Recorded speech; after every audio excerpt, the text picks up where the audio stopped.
Hello, my name is Michael. Today I'm a recovering alcoholic. I'm here to read the Daily Reflections book for October 22nd, 2025. It's called True Tolerance. Finally, we begin to see that all people, including ourselves, are to some extent emotionally ill as well as frequently wrong.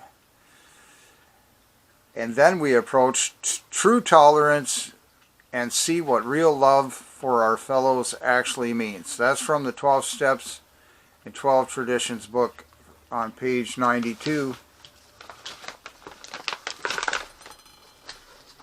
Trying to dig out a copy of this book, the 12 by 12. Now the reading. The thought occurred to me that all people are emotionally ill to some extent. How could we not be? Who among us is spiritually perfect? Who among us is physically perfect? How could any of us be emotionally perfect? Therefore, what else are we to do but bear with one another and treat each other as we would be treated in similar circumstances? That is what love really is. Period. The end of the reading.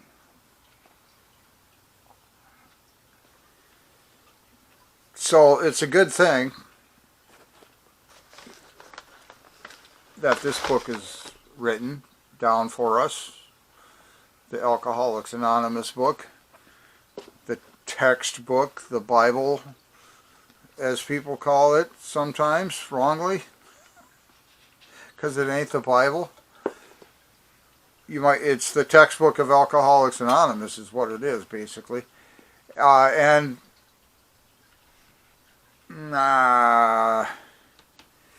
I think somewhere in here it's, see, now I forgot the point. It's awful early again today.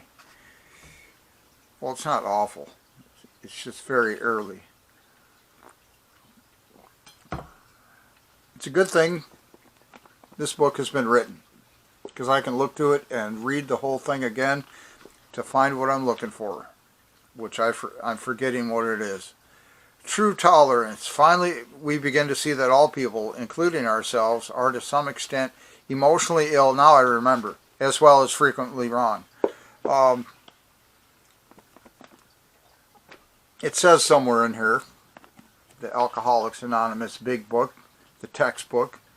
If you want to call it the Bible of Alcoholics Anonymous, go ahead.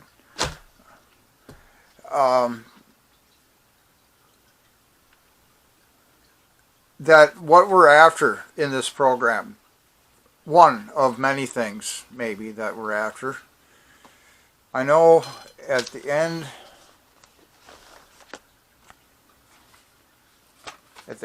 of steps 8 and 9 from this, the little red book, this is a really good book also.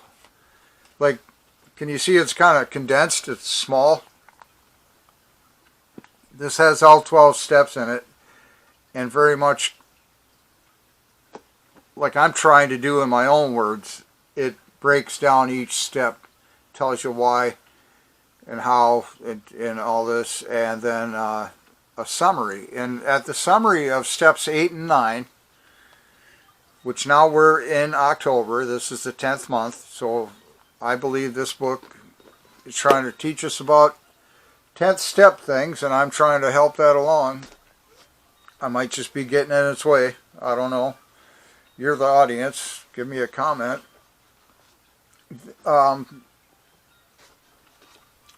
Step 10. Let's read that from this book.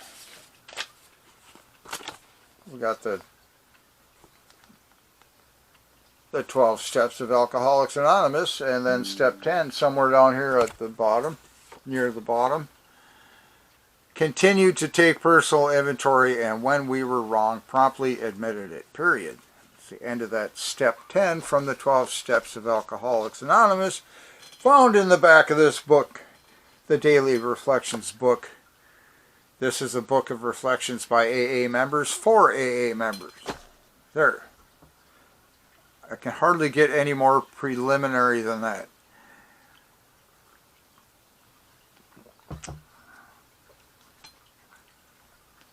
back to this. Today's reading, True Tolerance, from this book. It was saying most people, all people. Let's read that again. We begin to see that all people, including ourselves, are to some extent emotionally ill, as well as frequently wrong. And then it went on to say that it occurred to this person, the writer, all people are emotionally ill to some extent. That's separate from what it says in the 12 by 12 book. I really highly doubt that whoever wrote the 12 by 12 is the person that wrote today's thing, that the thought occurred to this person also that all people are emotionally ill to some extent, and then questions, how could we not be? I mean, really, take a look at that. Ask yourself that question. How could I not be emotionally ill to some extent? And then this kind of fits with what I'm talking about, or what step 10. Continue to take a personal inventory. Am I emotionally ill? Ask yourself that. Or to what degree am I emotionally ill might be another way of saying that. To what degree am I emotionally ill? Because I probably am to some degree. This says, finally, we begin to see that all people, including blah, blah, all that, okay? And so, what got me thinking down this little road today, how could we not be emotionally ill? Who is spiritually perfect? Who among us is physically perfect? How could any of us be emotionally perfect? Therefore, what else are we to do but just bear with each other and treat each other as we would like to be treated? That's what love really is. That golden rule thing. Treat others as you would like to be treated. There. Now, why it's a good reason that this book has been written, the textbook, is because somewhere in there, you're going to have to trust me on this, or you can try and figure out how to look it up. It says in there that spiritual progression is what we're after, not spiritual perfection. And then I don't know if it's in the same context, but a lot of things that we do, we're not responsible for the results, especially like in a teamwork or cooperative situation. Say, because like in steps 8 and 9, we make this list of people that we had harmed. There's just so much I want to say about all this too. Well, which people? And then how did you harm them? Well, that came out of steps 4, essentially. The searching fearless moral inventory. And then step 8, you become willing to make amends to these people that you had harmed. Step 9, you make such amends, or you make amends to such people unless it's going to hurt them further. And then step 10, we continue to, let's read step 10 again. I guess it isn't that much to say. Step 10, continue to take personal inventory, and when we were wrong, promptly admitted it. Promptly. That's in there for a reason, not just occasionally or when you feel like it. Continue to take personal inventory, and when we were wrong, if we felt like it, we might admit it. When we get around to it, we'll admit that we were wrong. No, it says promptly admitted it. Yesterday I was asking us all, how long is promptly? How long do I get before I have to admit that I'm wrong? That's another way I like to look at it sometimes. So, back, step 10, continue to look at how emotionally ill maybe we are today, or physically ill, or psychologically ill. That might be emotionally also. What did it say in the reading? Because I am going somewhere with this, believe it or not. That's the plan, anyways. Because of what this person said about how could we not be emotionally, physically, and in this other way, ill. true tolerance. Finally, we begin to see that all people, including ourselves, are to some extent emotionally ill as well as frequently wrong. And then we approach true tolerance and see what real love for our fellows actually means. That's from the 12 by 12 found on page 92. The thought occurred to me that all people are emotionally ill to some extent. How could we not be? Who among us is spiritually perfect? Who among us is physically perfect? How could any of us be emotionally perfect? So spiritual, physically, and emotionally perfect, the perfection of that, might be the ultimate end goal. However, we need to know that we're highly unlikely to achieve that. So what we're after is spiritual, physical, and emotional progression towards perfection as the goal. That is one good thing about having perfection as a goal. There's a bad thing about this too that maybe I can get to, but the good thing is that you're never actually going to reach it, so you can keep striving. You can always get better. You can get closer and closer and closer to that goal. And let's just say it's highly unlikely that you'll ever actually reach perfection. Here, I can fix all that then by saying it this way also, that if you were ever to achieve perfection in this, you would be flawed in your perfection, because nothing is perfect. And now I'm a Christian, and I got to say that Jesus is perfect. God is perfect. That those just anyhow. So let's just leave that out of here and go, nothing is perfect. So even if you thought you did achieve perfection in the emotional, physical, or spiritual realm, you would have the singular flaw of being perfect now that nobody else has. And it would be a flaw. That would mean that any kind of slip would knock you from that position and cause some damage or harm to you in some way. You would become less than perfect. And so we're after spiritual, emotional, and physical progress. Now that's why this book, it's a good thing this book has been written down for us, the Alcoholics Anonymous Big Book, because I've got that kind of maybe partially correct and kind of wrong too, I bet. Well, I'm sure of that we're after spiritual progression. And now this is why I came back to this book, the Little Red Book. It says a couple of things. After we do these two inventories in step 4 and step 8, step 9, we make these amends. Step 10, we take a look at how have we been progressing, perhaps, right? We continued, what did it say? Step 10 from here. Continued to take personal inventory, and when we were wrong, promptly admitted it. We've already discovered promptly is a finite amount of time. It's not when we feel like it. It's some reasonable amount of time. I don't know what reason means to you. It used to mean different things to me than it does now.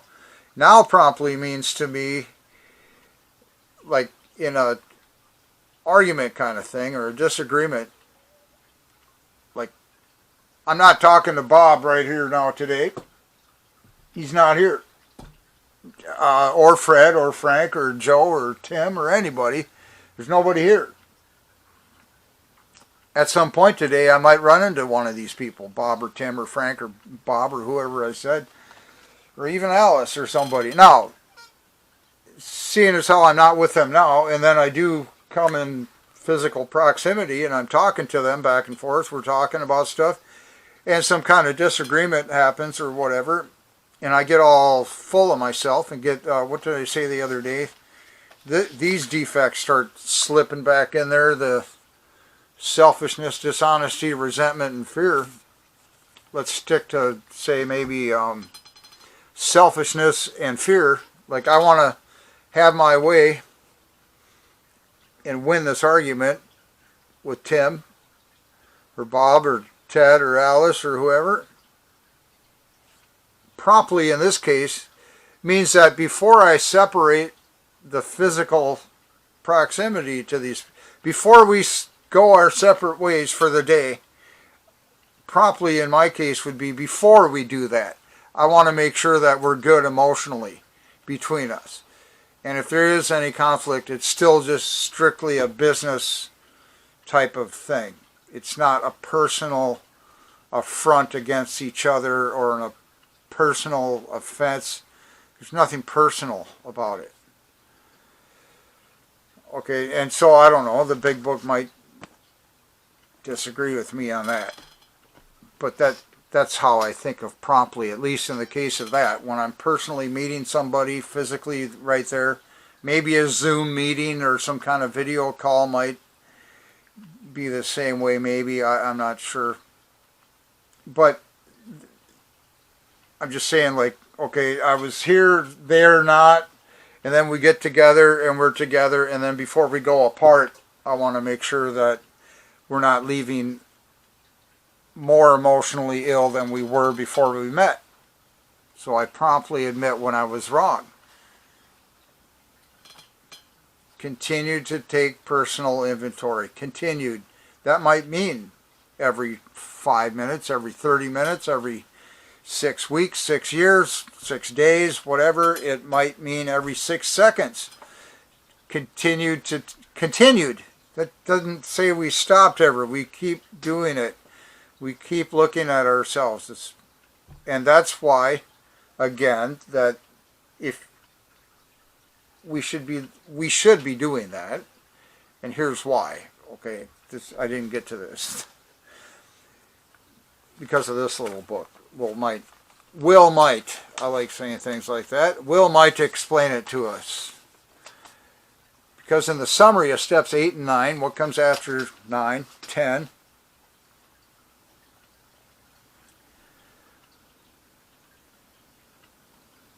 Why was 9 afraid of 7? Is that right? Because 7, 8, 9? No, why? Whatever. That old joke, that's a nugget. Steps 8 and 9. We are trying to put our lives in order, period. Those words right there. We do this through maximum service to God and the people about us. We believe this is the purpose of steps 8 and 9. So if you've done steps 8 and 9 fully, sincerely, honestly, fully, completely, we come up here to step 10. Continue to take personal inventory. And when we were wrong, promptly admitted it. This, it says here, step 10 is one of the maintenance steps. Meaning, what? There's action involved? Let's just read it. Its purpose is to remind us that moral defects, selfishness, dishonesty, resentment, and fear are still problems we will encounter daily. So that's a tip for anybody that might be trying to work on a 4th step. Let's read that. Fearless and searching moral inventory of ourselves. It's probably not going to be thousands of things. It need not bankrupt us because very likely step 10 is one of these maintenance steps. Its purpose is to remind us that moral defects, such things that you might find in a moral inventory, a fearless and searching moral inventory in step 4, might reveal only maybe 4 things. Selfishness, dishonesty, resentment, and fear. And all these other thousands of infractions that you think are these defects, it's like, well, actually they only fit in one of these 4 columns, say, and you can just list all the, it's just, that's all just fear, or that's all just dishonesty, or, yeah. So, okay, so, where am I, man? Oh, I gotta put the pedal to the metal here soon, so. It's a good thing this book is written because it mentions that spiritual progress, not perfection, is what we're after. Steps 8 and 9 at the end of this little book said that we are trying to put our lives in order. step 10 is to remind us of these moral defects are still problems and will encounter daily. Let me read this again. Step 10 is one of the maintenance steps. Its purpose is to remind us that moral defects, namely selfishness, dishonesty, resentment, and fear, are still problems we will encounter daily. There you go. That's like I mentioned before, because I heard it from somebody wiser than me, that every day we're shedding skin and hair and stuff and dirt off our body. Likewise, all of our cells, not just the epidermis, but the dermis, and even further deeper in, all our cells are degrading, falling apart, casting off waste products, and being rebuilt with protein, I believe, every day. So physically, you do have a new body every 2 months or something. I don't know what the number is, but this isn't the same skin you had 7 years ago, likely. And just look at it. It's wrinkly, it's saggy, if you're getting on. Anyhow, same thing with your brain and your thoughts and everything else. It gets renewed. It changes day by day. We're dynamic. We're not stagnant, hopefully. If you're stagnant, if you're not growing, you're dead, I guess. Simple way of putting that. Now, these defects are still going to come back, maybe. These defects remain... Here, wait. How did it say that? Remind us that moral defects are still problems we will encounter daily. Even though we did step 6 and 7 and asked